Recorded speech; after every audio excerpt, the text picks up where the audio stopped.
Os presentamos un lugar creado para que volvamos lo antes posible a nuestra vida de niños.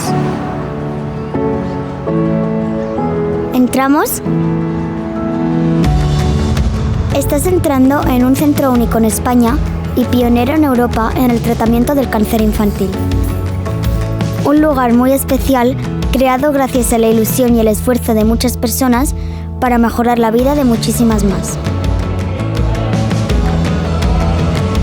Aquí el espacio se adapta a nuestras necesidades y las de nuestras familias.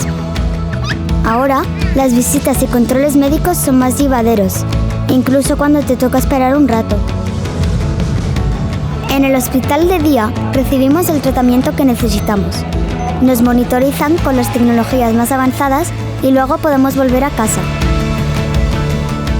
Para los que tienen que quedarse aquí durante más tiempo, hay una planta con habitaciones muy grandes y cómodas. Y si es necesario realizar una intervención sencilla, ahora se puede hacer en este mismo edificio. Una de las cosas que más nos gusta es que todo está pensado para que podamos movernos libremente. Incluso cuando necesitamos la máxima protección, como después de un trasplante de médula ósea, podemos salir de nuestra habitación y jugar con seguridad. Como siempre, los profesionales que nos cuidan están cerca cuando lo necesitamos. Y nuestros padres también. No es como estar en nuestra casa, pero se le parece un poco.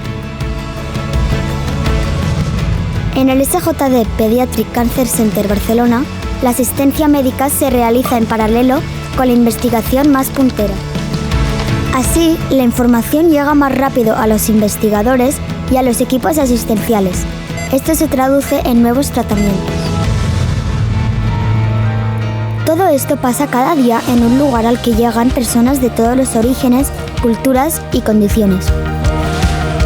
Un lugar donde todos los equipos trabajan sin descanso para que nuestro paso por aquí sea lo más positivo y breve posible. Esta es nuestra manera de tratar el cáncer infantil, un modelo propio que se consolida con este centro. Bienvenidos al SJD Pediatric Cancer Center Barcelona, un lugar de todos y para todos.